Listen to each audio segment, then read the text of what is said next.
That was one Cortex preset, completely unchanged through 3 very different guitars. And I'm not trying to make those guitars sound the same. Actually, I want the opposite. I want to be able to grab any of my guitars, turn on the Cortex and instantly have a sound that makes me want to play. No 10-minute tone search, no rebuilding a complete preset because I picked up a Strat instead of a Les Paul. And ideally not accidentally spending the next few hours changing catchers or IRs instead of playing or recording the idea that I had in the first place. So today I'm going to find out how close I can get to that with 6 very different guitars.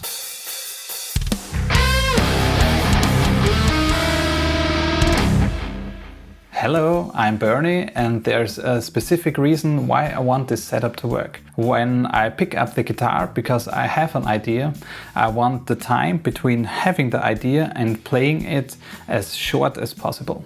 And for me, ADHD makes this especially important. When I turn on the Cortex and the sound doesn't immediately feel right, there's a big chance I'm going down the sound design rabbit hole. Maybe I'll change the gain a little bit, then the EQ, then I wonder if another capture works better. While I'm there, I'm changing the cabinet, and 45 minutes later I'll know exactly which IR has less upper mid-range, and I have completely forgotten the riff I wanted to play. So this isn't really about being too lazy to dial in a good guitar tone. I love dialing in guitar tones, ask my bandmates. And that's actually part of the problem. It's about removing that opportunity for distraction when sound design wasn't exactly what I sat down to. It doesn't have to be the perfect final production tone. It just has to be good enough so that my brain stays focused to the music instead of the gear. That's the real test today. And I'm making this reasonably difficult for the preset. I'm picking up 6 completely different guitars that cover a pretty ridiculous amount of ground.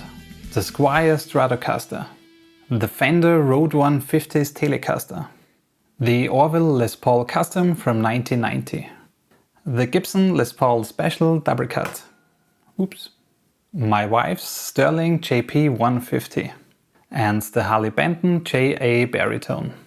The point isn't that all of these guitars should become interchangeable. When I pick up the Strat, I still want it to sound and feel like a Strat. When I pick up the Les Paul, I want to feel the weight and the mid-range that made me choose that guitar.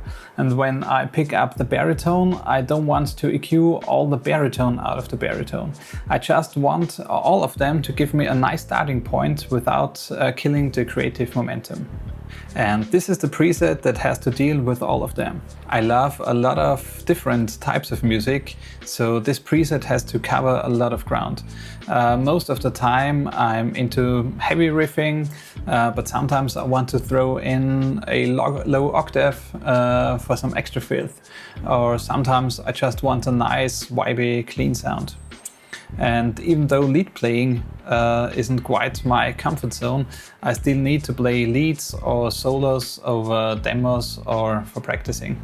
For the amp, I use the Victory Kraken with the 6L6s. Of course, each scene has its own settings. For the IR section, I use 2 different IRs from the GGD Studio Cali plugin. It's basically a plugin where you can blend some of Nolly's favorite Cali caps, and this one is a preset from Nolly, Going for Glory. And this one is my personal taste. What else do we have here? A pitch shifter for pitching up or down. The poly octaver for the poly scenes, for the octo scenes. The facial fuzz for the octave fuzz. The revival comp capture. It's a capture from Rabia. And some wet effects like phaser, the digital delay, room and plate. Yeah, that's it. So for these tests, what counts as working? If I pick up a guitar and immediately want to play, the preset works. I'm not looking for perfection. If one guitar is brighter or louder, or if it has more saturation, that's part of that instrument. I'm only going to call it a problem if it starts getting in the way. If I immediately feel the need to stop playing and editing the preset, that's when it fails the test. Because I know what happens when I think, I'll just quickly fix this. So let's grab a guitar, plug in and play. Let's start with the Squier Stratocaster. This one's actually from 1989 and it's originally from my father-in-law. I just changed the pickups to the Custom Shop 69 single coils from Fender. Yeah, let's give it a try.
It's a little too hot on the neck pickup, but it's pretty nice on the 4th position.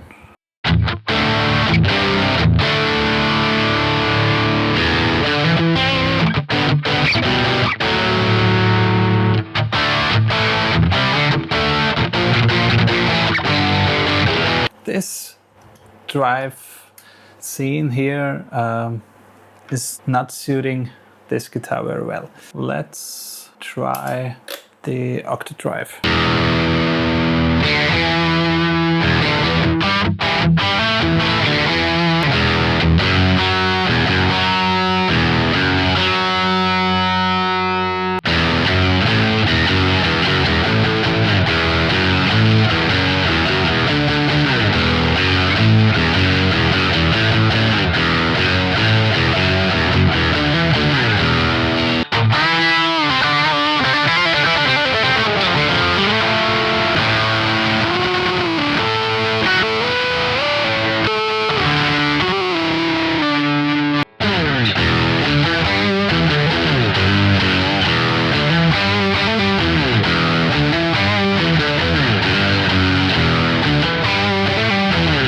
Well, I have to say, the preset stands the test of this guitar. It's not the most historical or iconic Strat sound, but especially the octave and octave fuzz sounds were really fun to play with the single coils, and the ambient and clean sounds were really inspiring as well.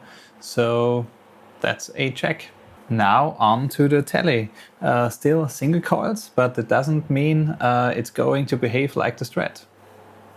Let's see.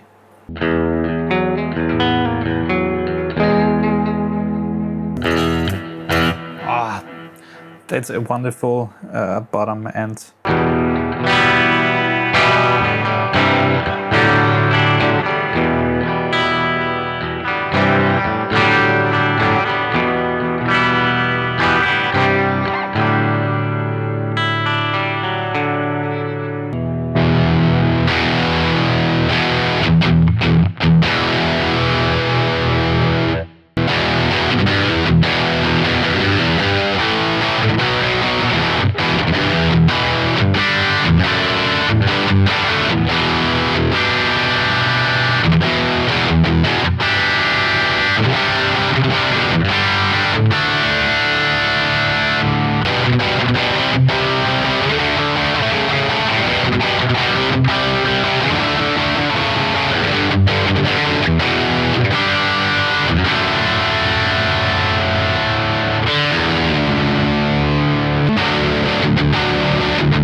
Don't know if I'm allowed to play this riff. Let's try the ambient sound.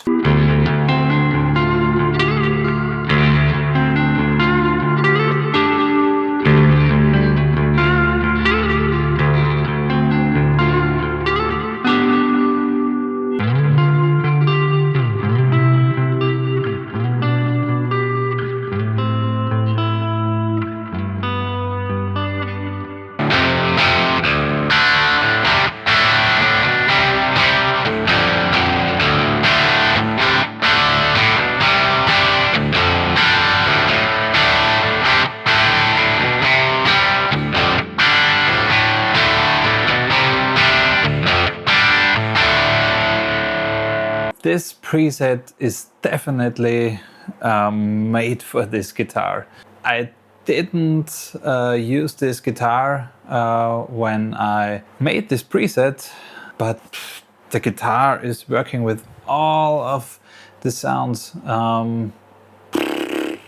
It's a killer setup, I have to say.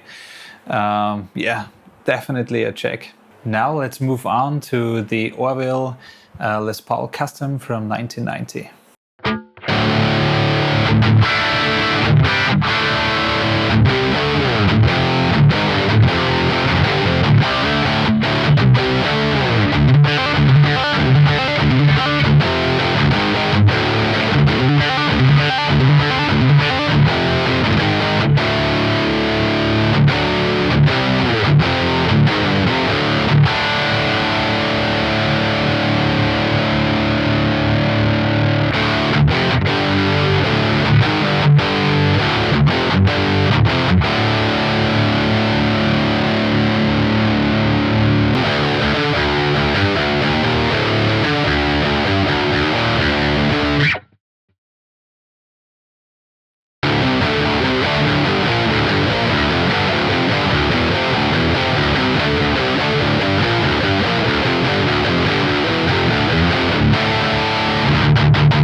Okay, the drive scene is a perfect fit for this guitar. Strong tool vibes, and as soon as the camera is off, I will have to play some tool riffs. Sadly, I cannot play them in a YouTube video like this. The clean ambient and octave scenes are a bit too hot, but honestly, when picking up this guitar, I feel strong tool vibes anyway. So I'm totally fine just playing the drive scene. So it's a check, or let's say half a check. Okay. Next one is the Gibson Les Paul Special DoubleCut. This one has a pair of fine P90s in it, which gives us a very different kind of attitude.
the lower mid-range or the bass frequencies are too much for this guitar. Did we cover the ambient sounds already?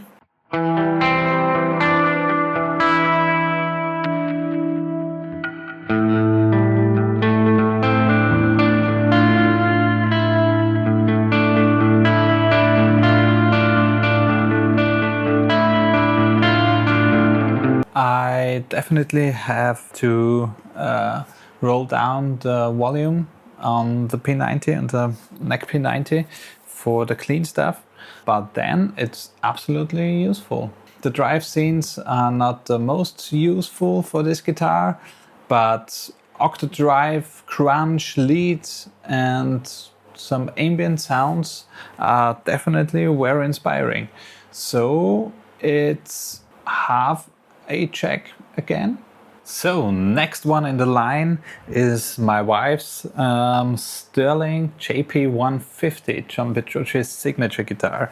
It's definitely one of the modern guitars in this lineup, if not the most modern guitar. Let's dive into.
This guitar is a killer machine. Wow. I'm definitely the one holding this thing back from just flying away. I feel like the drive sound needs a bit of a different character or just another flavor. It's not bad at all, but I think I want to change the capture or at least try some different settings. The crunch sound is fantastic, the lead sound is fantastic. For the ambient and the clean sounds, I had to roll back the tone knob a little bit just to keep things from getting shrill. But overall, I think it's working really well. Yeah, so definitely a check. And finally, the Harley Benton JA-Baritone. This is definitely the most unfair thing I can do to this preset. That's exactly why it's interesting.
That was a brilliant clean sound. I could play this for ages. The ambient and crunch sound as well. And the octave fuzz sound was really inspiring as well, and a killer sound. Mega fun to play. The drive sound lacked a bit of clarity. It was too packed for the baritone. But for the ambient stuff, definitely a check. Hell yeah.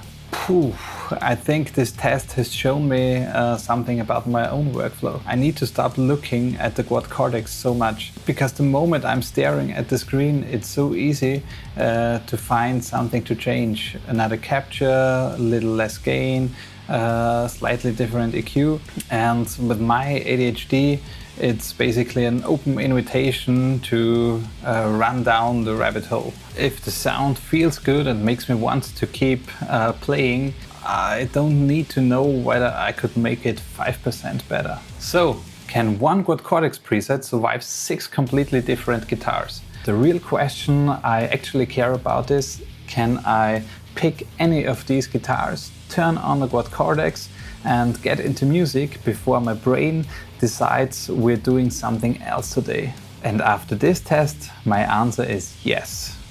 And I have to say, jamming like this in front of a camera was pretty difficult for me, to say it least.